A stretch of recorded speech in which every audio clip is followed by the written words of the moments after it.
this little kid is actually the crown prince, destined to inherit the throne one day. But right now, he's being laughed at by everyone in the streets, because once again, he's been robbed, left standing there in just his underwear. And on top of that, he was born deaf and mute. He can't even swing a toy sword properly. So nobody takes him seriously. But the prince isn't discouraged. He's already made up his mind. Whatever he lacks physically, he'll make up for through effort. He's determined to become a great king someday. One day, the prince snuck out of the palace to play. He ran up into the hills, found a big rock, and sat down quietly. That's when he noticed a small black shadow dragging a bag across the ground. The creature turned around and noticed the prince staring at him. So he dropped the bundle and ran straight up to him. "Who are you? I've never seen your face before." But the prince stayed silent. So the little shadow drew his sword and shouted, "This is a robbery." Finally, the prince opened his mouth, but all that came out was garbled, broken sounds. That's when the little guy realized the prince was deaf and mute. But how was he supposed to make him understand? The prince pointed to his mouth and explained he could understand by reading lips. The little guy immediately demanded, "If you've got money, hand it over. If not,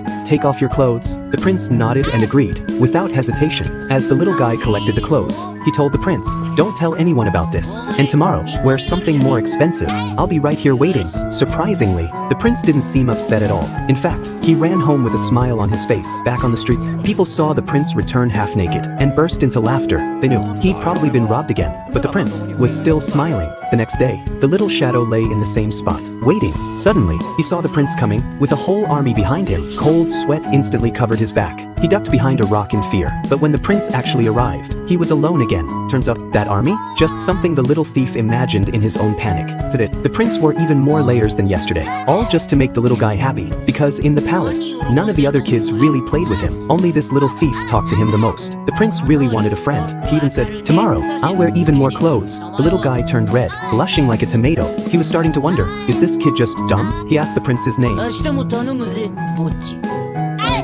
And somehow, the prince understood the question perfectly. He pointed to himself and smiled. That day, the prince was extra cheerful, because now he knew his new friend's name, Kage. Kage had never met anyone so easy to trick before, but he wasn't done. Tomorrow, he planned to rob him again. So he waited for day 3. The prince showed up, wearing a bright red coat. He looked thrilled, practically sprinting over. After 3 days of getting robbed, the two of them were actually becoming friends. Their conversations grew deeper, and Kage finally learned. This kid was the prince from the castle just up ahead. No wonder he was so rich. The prince told him one day, he would become the greatest king in the world. Kage burst out laughing. "A kid with a broken body like yours? What great things could you possibly do?" But the prince just smiled, saying he still wanted to keep Kage as his friend. Kage looked at him, and said he'd be waiting for that day too. The prince waved goodbye. That day, he'd had a lot of fun, but Kage followed him in secret. He wanted to know what this boy looked like in the eyes of others. What he saw shocked him. Prince was a joke to the public. Nobody respected him, and maybe Kage thought it was partly his fault for robbing him every day.